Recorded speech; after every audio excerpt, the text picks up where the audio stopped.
Okay, we are now recording. Okay. I'll share the agenda, and Ed, I'll turn it over to you.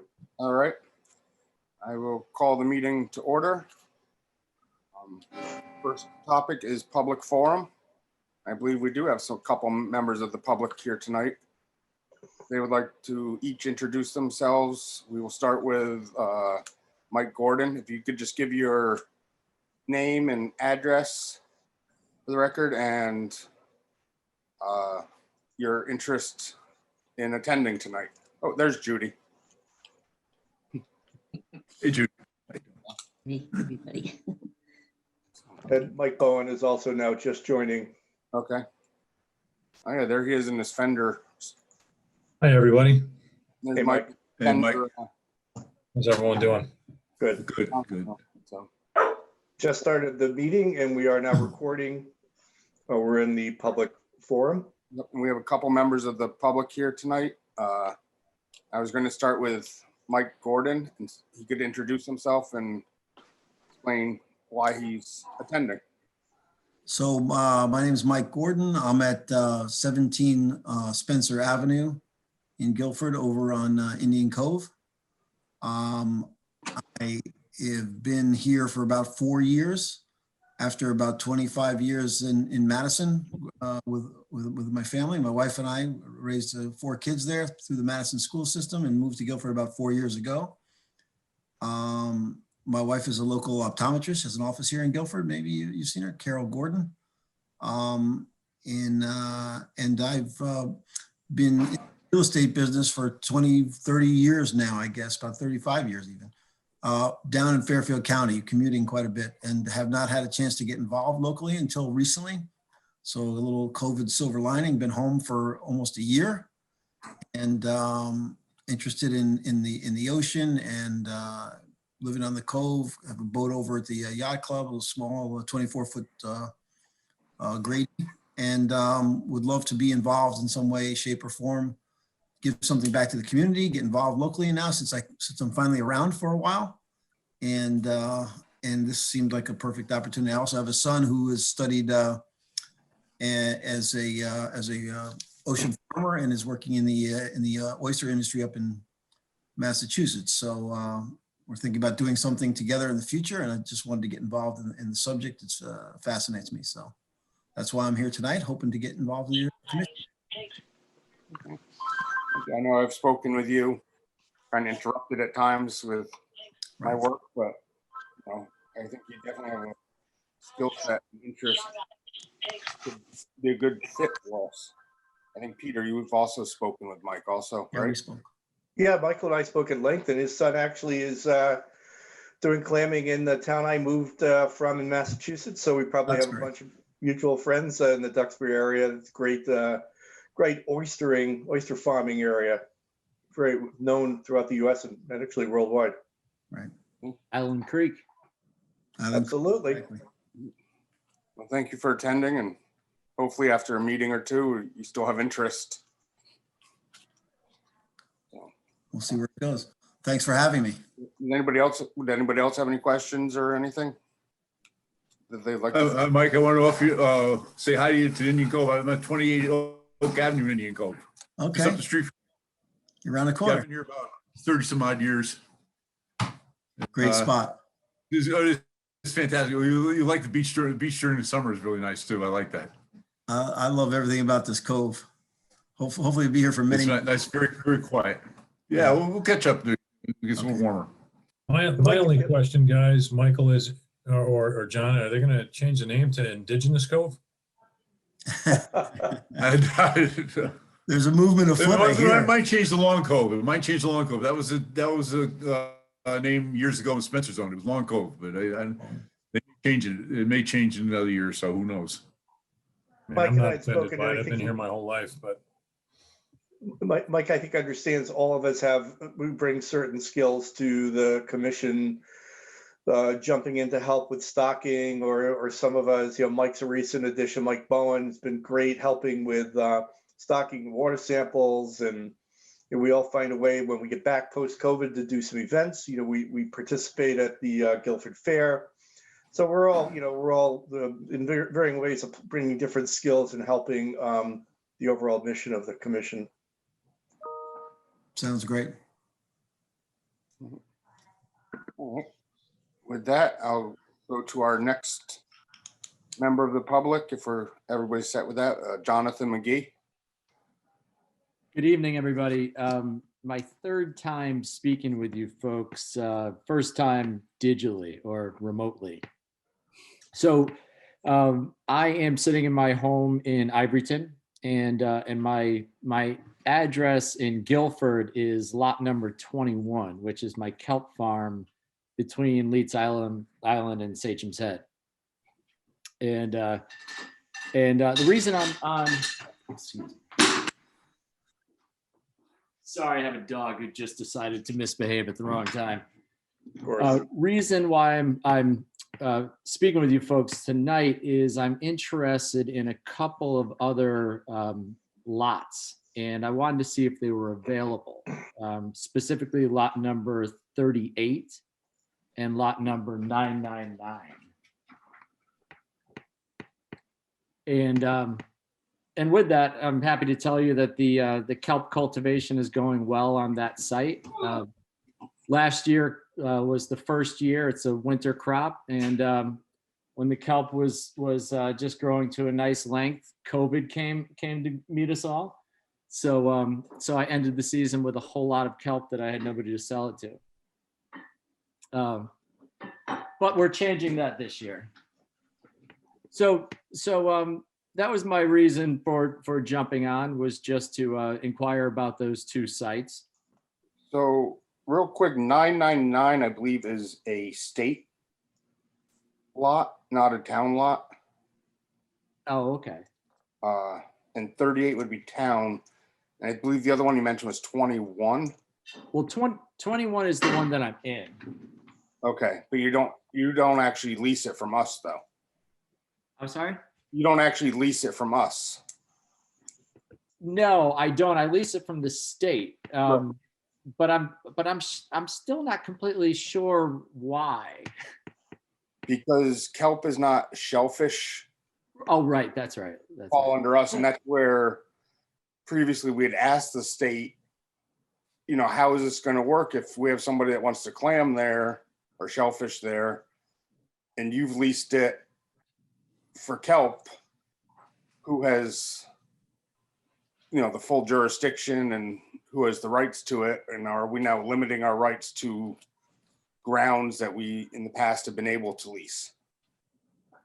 Right. I remember you mentioned that before, and I came up with an offer that's still open, and that's that I don't have any problem leasing the site from the town of Guilford as well for the shellfishing, whether or not I'm shellfishing on it, Okay. because I understand your position, and for me, as you could tell, I'm looking to add another site, and there's obviously the projections for this business are good, and making sure that the town of Guilford is happy with what I'm doing is of high importance to me.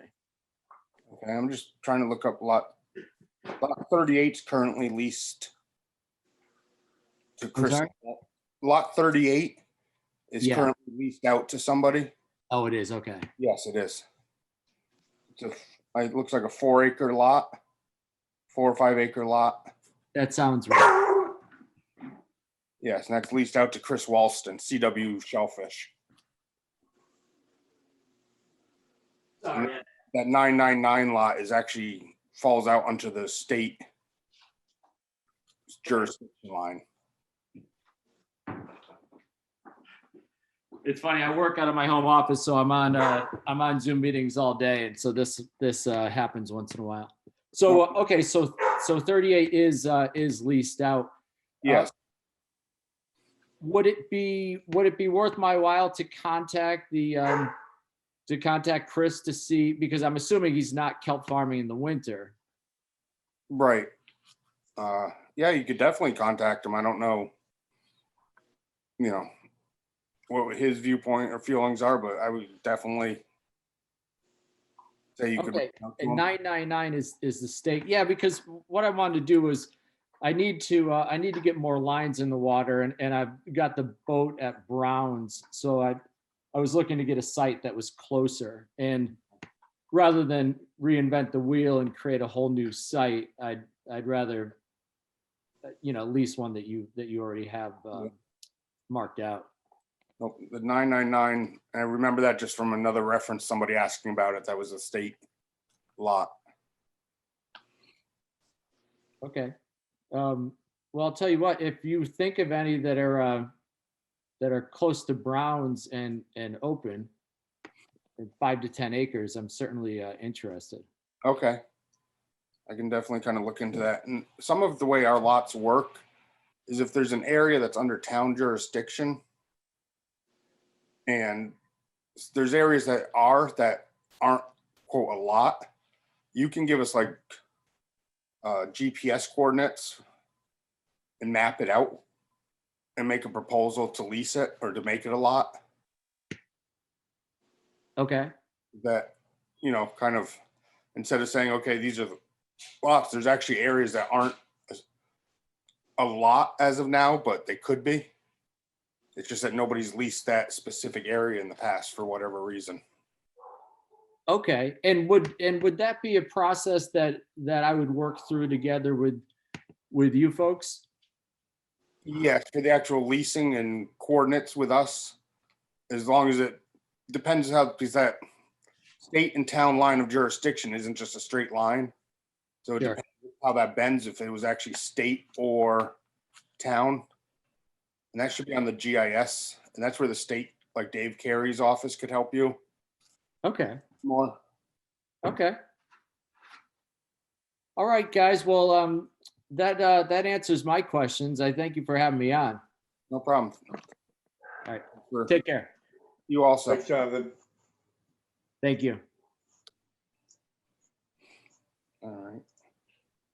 See the agenda again. We don't have any other public as of now, correct? All right, we'll move on to the minutes of the January 13th meeting. Did everybody have a chance to review them? Yes. Changes, notes, concerns?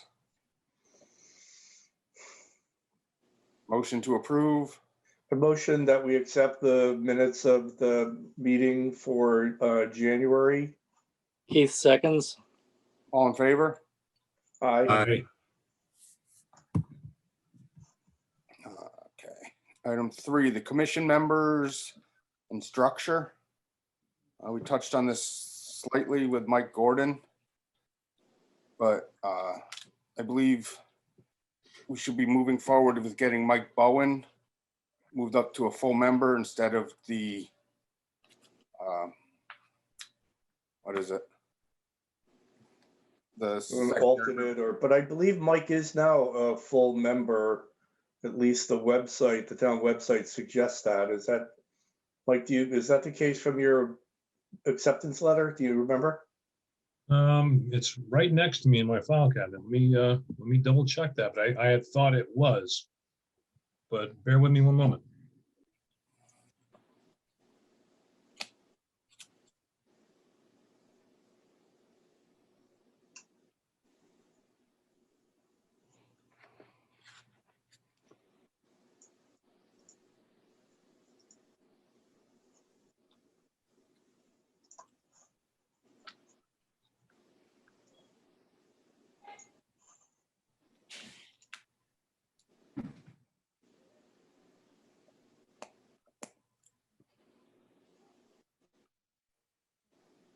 All right, so on the letter, it says, at this meeting held November 2nd, 2020, the Board of Selectmen voted unanimously to appoint you as an alternate to the Shellfish Commission to fill a vacancy for a term to expire February 28th of 24.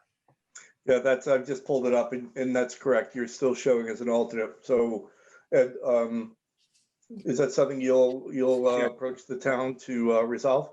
Yes, get moved up to an alternate. And I believe Keith Harvey and Tony Lucia will be moving, so that will leave one full member open and an alternate spot open. If anybody has, again, if anybody has any thoughts on other prospective commission members, feel free to share those either now or off the record or whatever in private. And we'll see if any of the nominating committees has had any interest also that they like to share with us. With that, we'll move on to commercial activity.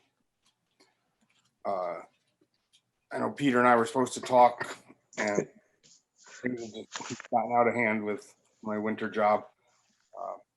But let's try and within maybe this week, can we try and get the invoices out? Peter? Yeah. If just let me know when you've got a window in your schedule, and we'll make it work, Ed. All right. I think I sent you the updated sheet. Yep. Okay. Let's see if I can take a crack at that, and then call you with questions. Okay. Yeah. Each tab at the bottom with a name on it is the Yep. company. You can see, if you go in there, you can see where it's feeding from. Yeah. Okay. Yeah, I looked at that spreadsheet previously, so I think I know how it works. Okay. With that, we can move on to bills and correspondence. The correspondence I've had was Mike Gordon, who's on the call, showing interest in becoming a commission member, possibly. And Jonathan McGee with interest in expanding his kelp operation, as stated earlier from him. Anybody else have any correspondence? If not, we can move to the bills with Peter. I guess there was some stuff. Please. Tessa Geshes, she wanted some information from our commission on the shell fishing. What about it? Did you get? I guess just a summary of what we did for the year or something like that. All right. She wanted somebody to bring it forward. Anybody could bring it forward. I was leaving it up to you, Ed. Maybe possibly want to write something to her. Yeah, I hadn't gotten that. I can. Oh, you haven't gotten it? All right, I'll relay the message to you. All right, thank you. All right. Bills. Bills for the month. And before I do that, Judy, I did not get your invoice this month. Is that correct?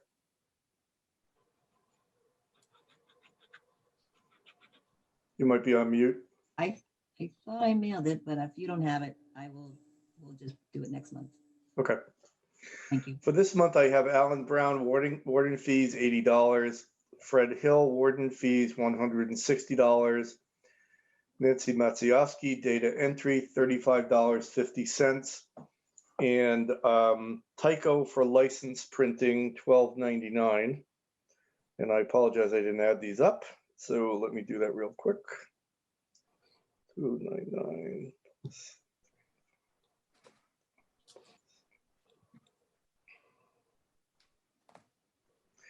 Total is $1,574.50.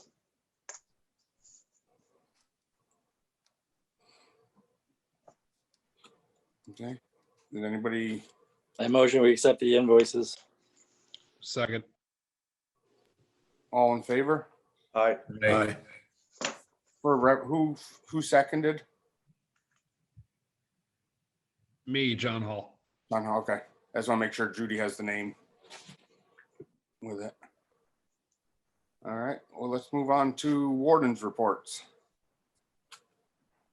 Basically, last month was pretty quiet. I had 2 days that were fairly decent, and I had 10 on one, and I think it was 14 on another, those 2 days. Other than that, they've been like 1s and 2s and stuff like that. So I don't even put in for it. I just do it. So it's going to be quiet now until spring.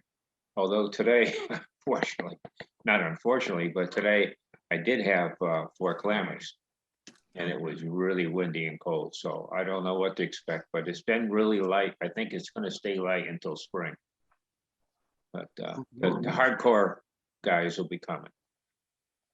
Two of them today were what I call hardcore. Those are the guys that come all the time. They came today, but and then there was two fairly new guys. But that was about it. It's going to be quiet, I think, for a while. Okay. I'm just trying to pull up Fred Hill's real quickly. I don't think he had anything. I think all of his stuff was just basic standard checks that he did. Yep. So, all right. Let's move on to subcommittees. Recreation. I don't really have anything to report. I think Peter's been handling the licenses. Yeah, I have talked again with Rick Maynard, and we don't have a final disposition, but I suggested the Parks How you and doing, Rec. Puck? I suggested the Parks and Rec, since they have an online licensing system for beach passes, that we might be able to jump on that. I gave him digital copies of our licenses, so he has an idea of what the data is that would be gathered. Seems like they do have a mechanism online for people to, submit information for a license and a credit card payment method, and then I'd get a report and then send the licenses out. So in theory, if this shows more promise, I'll present that to the commission, but it seems like something we'd really want to do. All right. So how often could you get a report that a license was sold? Is it like a monthly, weekly? Yeah, I've got a bunch of questions into him. That was one of them. Another would be, do we authorize the credit card charge when we send the license out? So, from a workflow and timing perspective, how this would work. And I have not heard back from him. Right. I'm sure that I'll connect with him in the coming days. Okay. That was kind of my thoughts also, like, period between the sale and getting the license, is there a confirmation number they could use? Like, what do we do? Because I think one thing is people are looking to get licenses, like on a Saturday morning. Suddenly Friday at lunchtime, they figure out, oh, my buddies want to go clamming Saturday morning at 6 a.m. What do I do? Yeah, this may or may not solve for that. I can't answer that one, Ed. I mean, it's another channel for people to access licenses. I don't know, maybe it could be real time, but then we would have to issue a digital license. And that creates a new set of issues about replicating them. I believe Clinton is using online sales of some sort. Yeah. You may want to even just investigate, like go on their website and see how it's done and what it looks like. Take a look. Okay. Move down to water sampling. Bob's not on tonight, but he indicated to me that we are up to date. We need to get I believe he said February open sample, which he's hoping to do next week. But between weather, fireboat scheduling, state holidays, and the whole COVID thing, it's a lot of coordinating to get a sample run done at this point. But we are up to date. Ed, I have a question. Okay. When that's done, how much time in advance? Obviously, we have a very active weather pattern going on right now with snow every couple of days. But when that's decided on to go, obviously we need to have good weather. But is it like a moment's notice? Is it a day or maybe a 2 day? I believe the fireboat generally needs 3 days. Okay. So in the state, we can say usually about a week. I know the state, how they're doing it. They schedule their lab work for a whole week. So we could say, hey, next Tuesday we want to go tentatively. And they would pencil us in, and then we go to the fireboat and see if we can get fireboat access if there's a captain available. And then it's at that point weather. So it's tough this time of year until about mid-April. I think we try and get the boat in. our boat in, which kind of takes that fire department out, which we can, that's when you can, hey, we got a great weather window, and I called the state and they're available. Let me get a run done today, kind of thing. You know, if you have a half day at work or a couple hours to spare. Yeah, next time it gets scheduled, just let me know when you Yep. can, and if I can make it, I'll be there. Yep, no, Bob, I know is trying to include you. He had just sent me that kind of quick thing, tentatively sometime next week. Just Okay. so I could have something to report here. Sure. Okay. The boat. Do we have anything, Mr. Hall?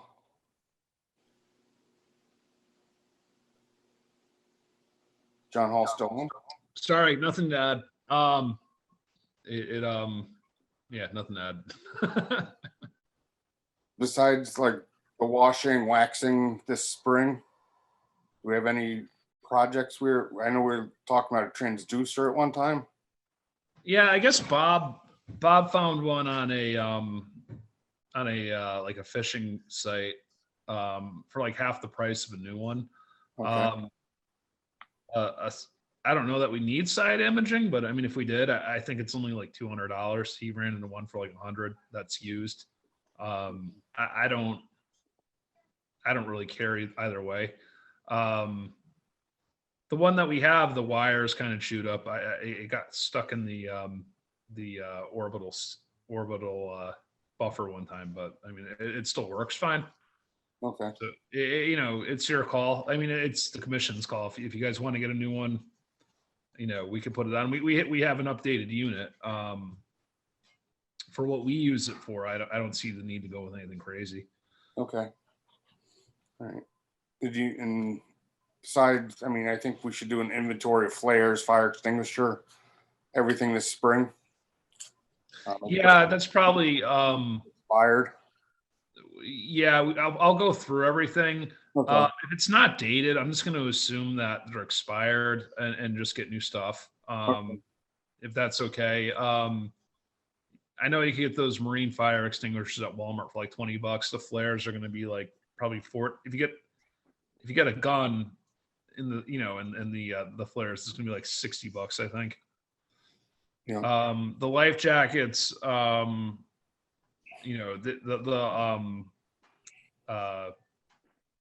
CO2 cartridges and I forgot the name of the device that makes them pop. Those are only supposed to be good for 3 years. You could replace those too.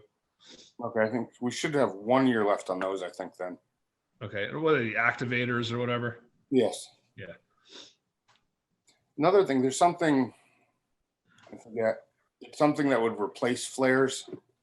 It's more of like a visual aid. I think it might be like $80 or $90, but I don't think it expires. They have like LED beacon things. Right. I don't know if that's what you're talking about. Yeah, something like that. That would actually replace flares and stuff. I don't know if there's an expiration date on those, if it's just battery, but just something to think about. Less maintenance in the future, less checking possibly. Yeah. They take batteries. Okay. The batteries in the boat. All right, I don't know about the devices, but the batteries are good. One point in time, we never use it, but the radio is probably, I don't know, like almost like 18 years old. That should get replaced at one point in time too. All right. Yeah, let's maybe do an inventory this spring. And we can make a list of things that require replacement, like expired, and things we might like to replace, like a radio and that kind of thing. Yep. And then we can go from there. Sounds good. With that, let's move on to stocking. I did reach out to a couple oyster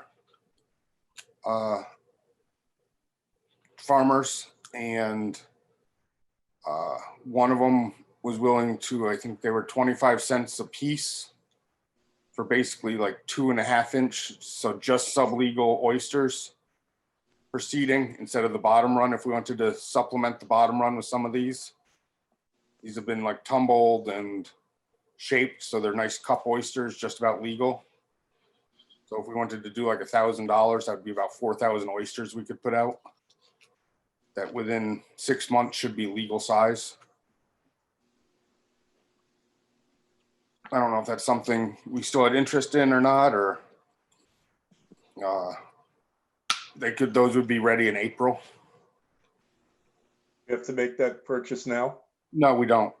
And I proposed kind of what you had said, that maybe doing something like half now, like paying like a down payment, half now if there was cash flow in the business needs and stuff. And, you know, they were appreciative of the thoughts, but politely declined and just said, if we go that route, we could pay at the time.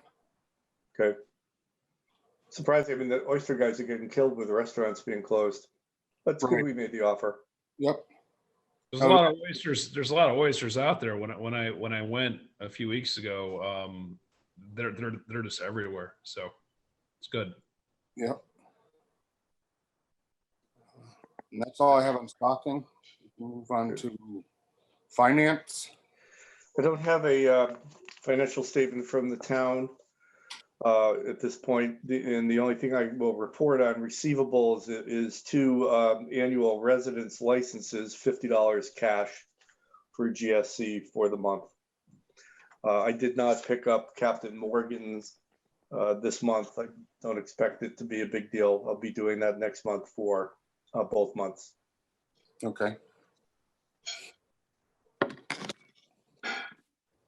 All right. Special projects. Okay, I was talking with health department today. They're going to try to update the phone system with, for broadcasting, open and closing beds. They're going to try to get it on the internet. They're working at it for the time being. Okay. It'd be great because we can link that to our Facebook page as well. Correct. Yeah, they're going to make an attempt at that. We're still tied up with the COVID a bit, but they haven't forgotten about the Shellfish Commission. They're going to try to make it a little better communications. That'd be perfect. Okay. All right. Signs. Tony's not here, but they're all in the thing. Again, until we find somebody to replace Tony, he has graciously said that he would be willing to volunteer and help out with signs if he's available moving forward. Is Tony resigning? He's not resigning. His term is up and it's his second full term. So he's not eligible. So he's officially, I think, February 28th. So that's something we'll be looking for. And what that is, Mike, is I'm sure you've seen like sign down in Indian Cove, Mike Gordon. Those signs get flipped if we have a closure due to rain. Right. And there's, I believe, 9 to 11 signs between the different shell fishing beds that get changed. I think it takes Tony about 2 hours, hour and a half to 2 hours of travel time, because he basically goes from Grass Island all the way over to Little Harbor. With that, we'll go on to the website. I don't have anything for that. I don't know if Peter does. No, other than we have a nice little following on our Facebook page. Again, I'll continue to encourage folks that want to contribute content there. Even things, I posted something of some guy that, it's probably Photoshopped lifting up an enormous clam. So it's kind of humor, but there are probably several hundred views, and keeps us engaged with people that are following us. I actually met somebody at Mount Southington who works there. I believe lives in Meriden or Cheshire, and he comes clamming a lot. But when we were broadcasting on Facebook Live, he attended one of the meetings. Is that right? And he's actually an employee at Mount Southington with me.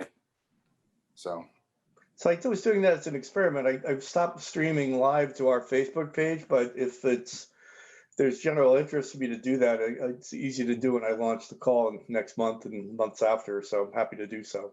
Yeah, it was just kind of I don't know how it came out. I said something about clams or something. And he's like, oh, I go clamming all the time. Or I said I was from Guilford. He goes, oh, I go clamming there. And I was like, oh, really? And then we started talking and he's like, oh, I went to one of the meetings because I saw it being broadcast live and thought I'd see what was going on, kind of thing. See, it's riveting. Yes. All right. I'll move on to updates. Land Acquisition Commission. Okay, they've been looking at some parcels of land, but they're all interior, nothing to do with shellfish. Okay. Sea Grant Advisory. I think John, you said, I'll relay that message that Tessa has sent me about asking for information on the commission. okay. I think that's usually what they ask for at that meeting of the commissioners. Correct, yeah, that same commissioners meeting, how many licenses you had, all that stuff, yeah. I think you probably have that more information than any of us. Yeah, and that meeting is this Saturday, 9 to 11:30 via WebEx. Correct, yes. Says submit the survey no later than January 29th. Yeah, they put out another one just last week. Yeah, I was reading They're this. still looking for, this. they're asking for more. There's some commissions are missing yet, so they're still taking. All right. Where are those requests going on Guilford Shellfish? Sea Grant. But who are they being sent to? What commission members? Sent one to me.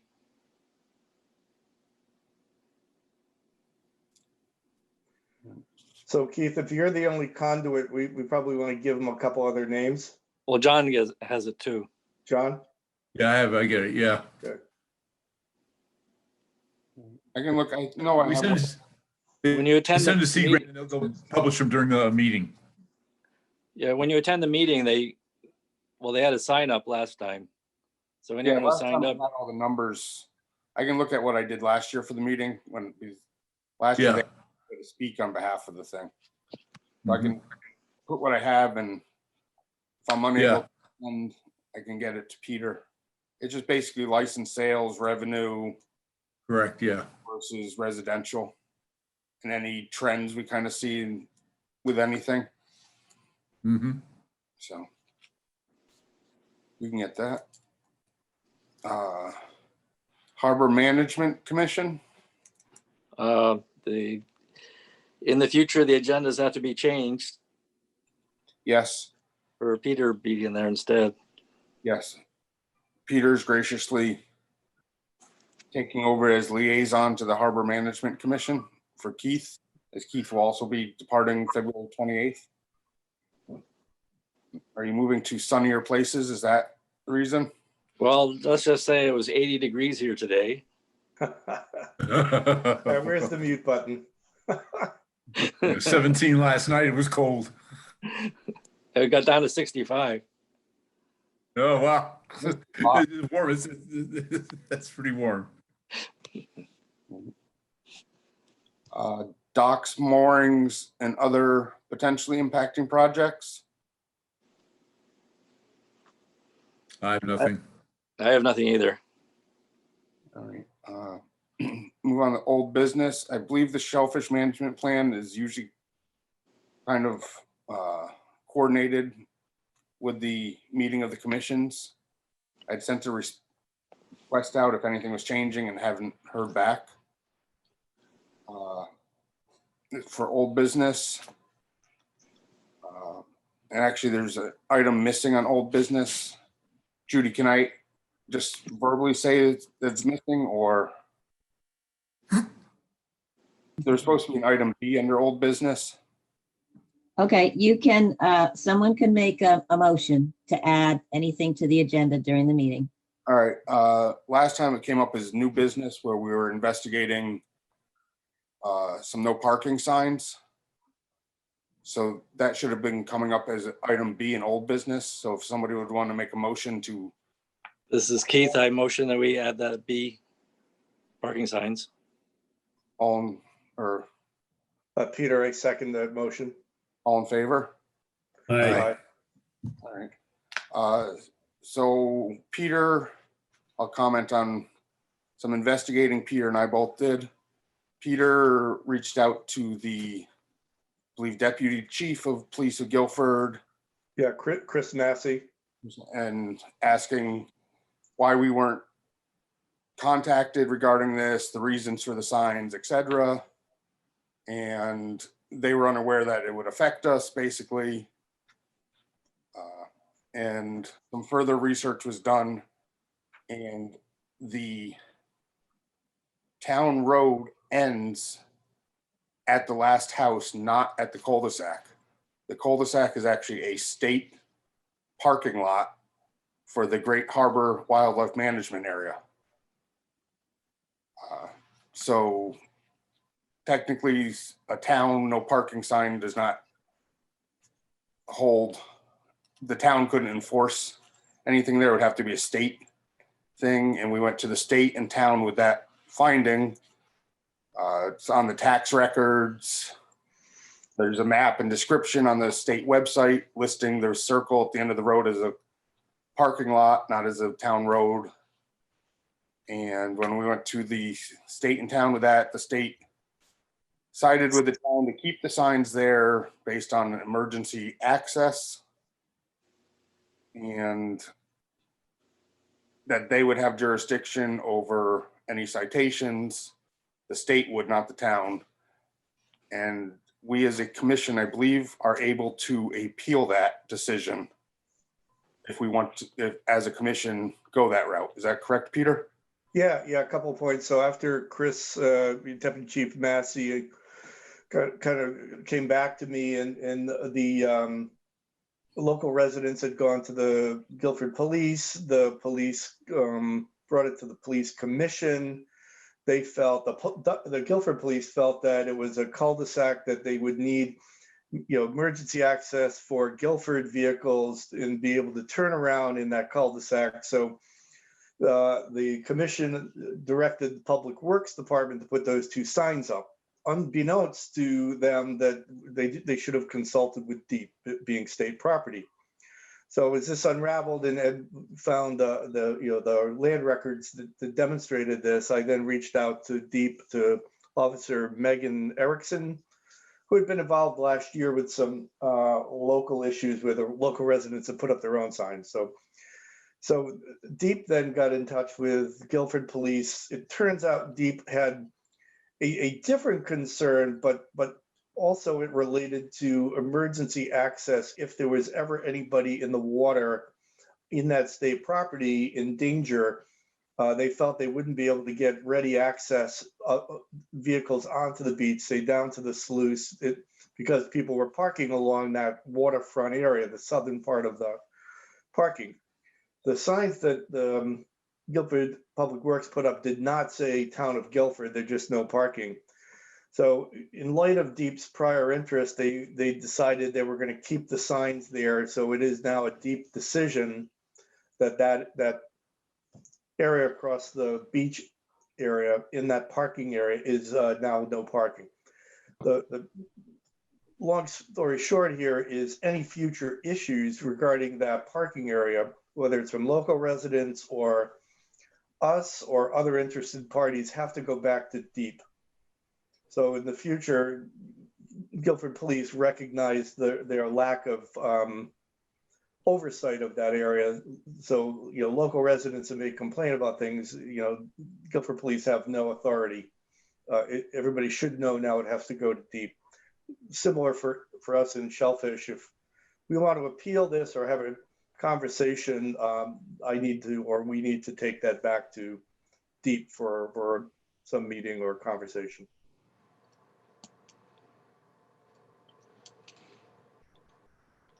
So is the feeling to keep it as is for now and see how it works, or we want to have some sort of appeal? It's a commission decision. Well, let me say something. I think we should appeal it. The reason we should appeal it is the fact that, just on a one note, any town vehicle that's going to go down there under emergency is going to be a pretty large vehicle. And if the people are all parking on the right-hand side, which is opposite the side that they have the signs at, they can't turn around that lot anyway. Now, if they feel that they need emergency availability, that's understandable, and it's correct. But why can't we limit a certain spot? Actually, right in the beginning, we can have it marked off and have a sign put there, reserved for emergency vehicle, so that no one can park there.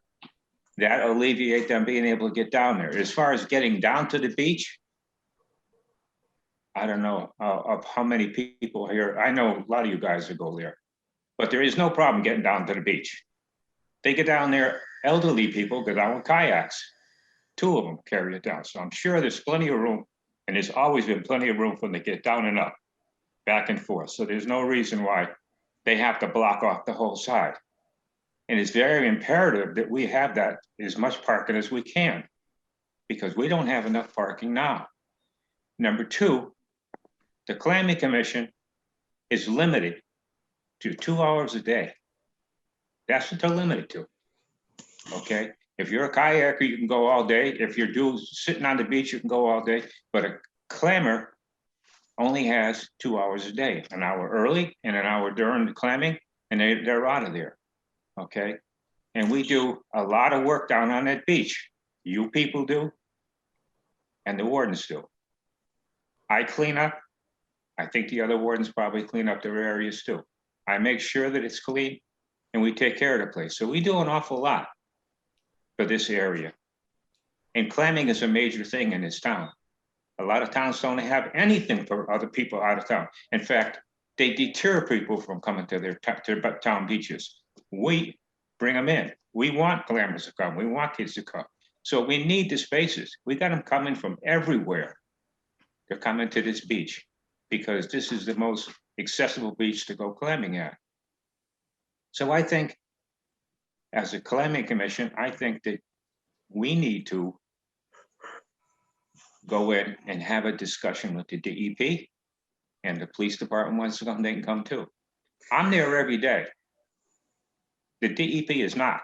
The DEP came down once this year, and I called them. The police department never comes down.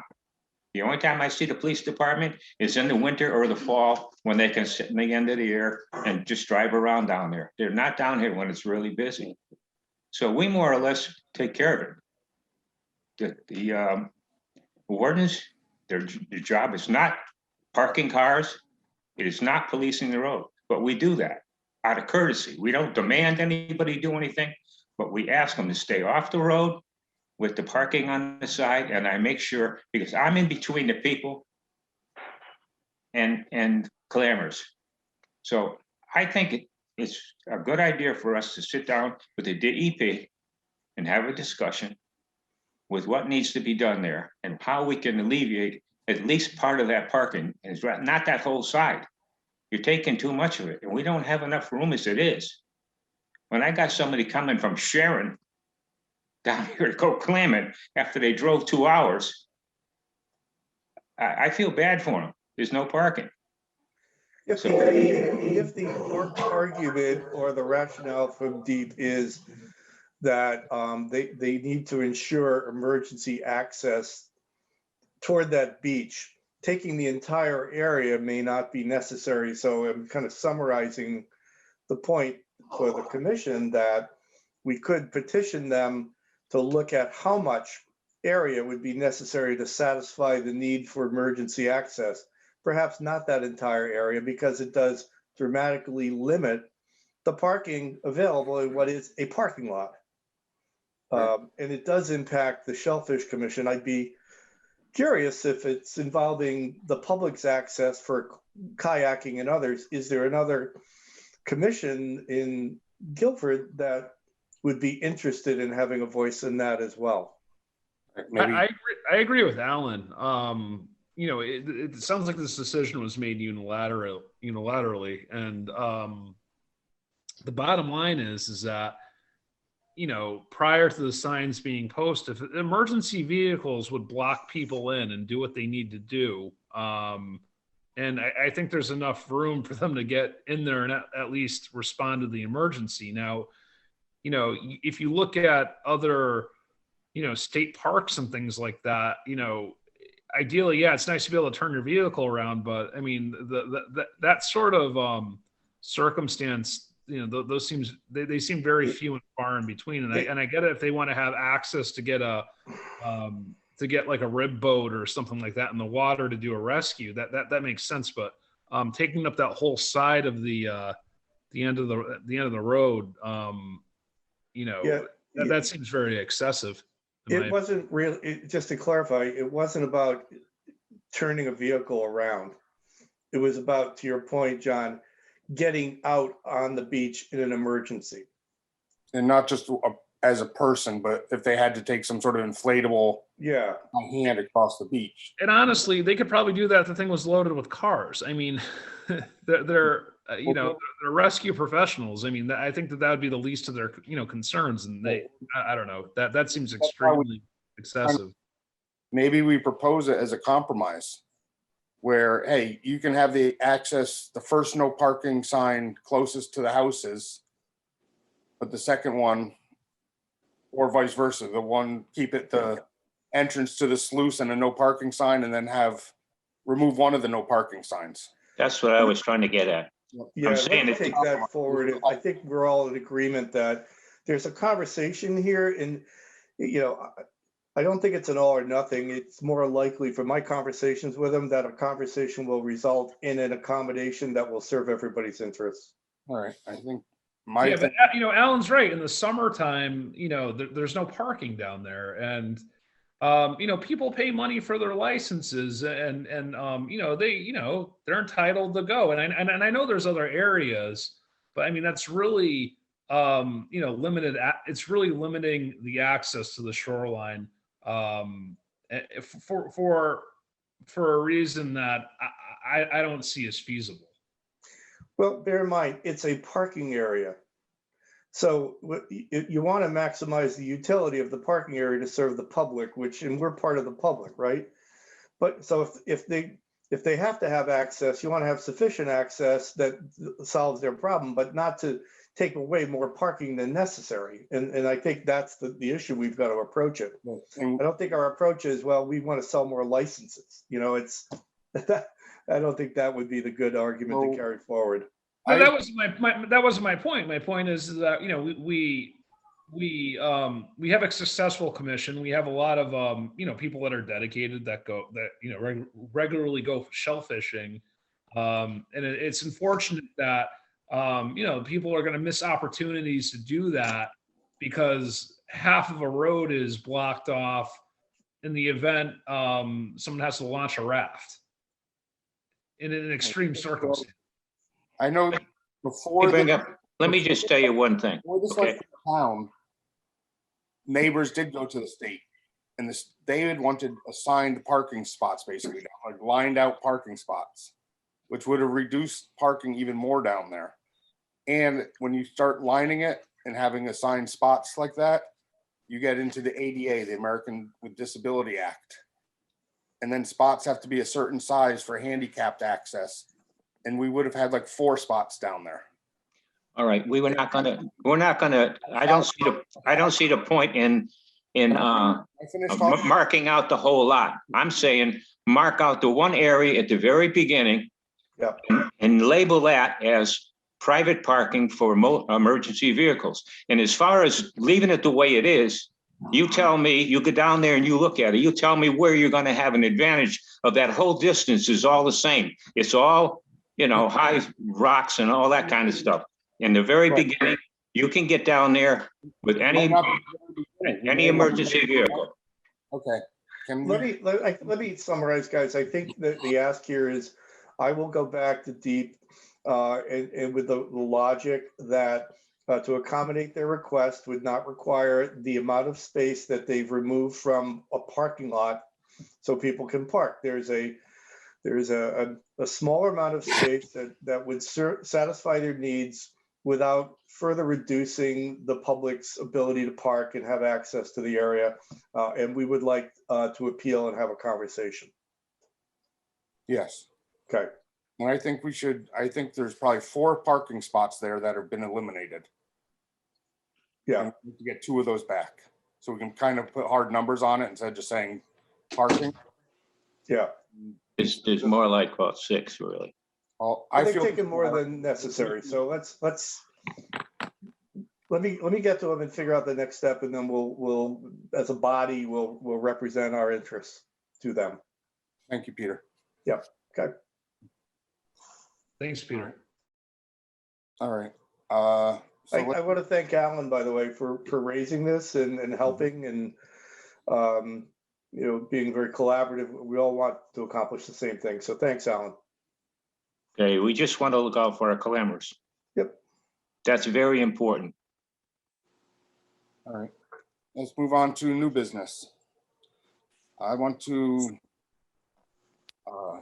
and Judy might need to help me a little bit, make an official recognition of thanks to Keith Harvey and Tony DeLucia, who will be leaving the commission at the end of this month.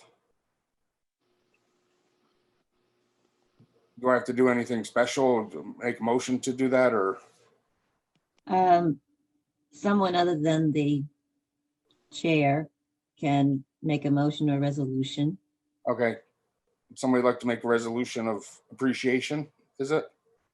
I'll make a resolution. Of appreciation. A resolution for appreciation. Okay, whatever. I'll second it. All in favor? Aye. Hi. I believe when I came on board, I recall the practice of commission members that had served 2 terms. We would furnish them with a version of a Lifetime Achievement Award, which would be a shellfishing pass. Kind of unlimited free use for them. Is that the case? Because that would apply to Tony, if I remember. Yes, I think we make a motion. Keith, unless we need to get one for you for Florida. I'll be stopping up on occasion. Does somebody want to make a motion to do that for Tony? So a motion that Tony DeLuca be awarded a lifetime shellfishing license. I'll second. Second that. All in favor? Aye. Aye. All right. And with this, Tony wasn't able to attend tonight, but he sent me a note, which he wanted me to read to everybody. So I'll read that now. It says, my 2nd term is about to expire this month. I'd like to thank everyone in making this commission the finest in the state. I've always said this is the hardest working commission in Guilford. Each of you are extremely proficient in your responsibilities. Aside from being gracious, Judy is well versed in the do's and don'ts of the commissions. Ed is definitely the proper chairman. He's more than fair with proposals and decisions for the good of the commission. I'm sure Peter dedicates more than his required time to oversee the financial dealings, as well as John with the boat maintenance and Bob with water sampling. Both John Siviak and Keith Harvey are very good liaisons. Once again, I thank you all. Respectfully submitted, Anthony DeLucia. So that was what Tony wanted to say. Very nice. Very thoughtful. Very good. I just want to say it's been fun working with you guys. Yes, I've had. Likewise, Keith, Keith. did you That was retire great. down there or move? Well, my mother-in-law is 93 right now. And we're kind of have to be here a lot of the time. I got it. Good, great. Well, and good luck to her, and enjoy your endeavors down there. Yeah. And get in touch if you come up or when you come up. I'll be back in April, at the end of April. Okay. I think we'll be doing some oyster stocking then. I'll be available. All right. I'll keep that in mind. All right. Does anybody else have any other new business? I motion we adjourn. Second. All in favor? Aye. Aye. Okay. Thank you, guys. everybody. Thank you, guys. Be well. Stay Thanks for having me. Thanks, Mike.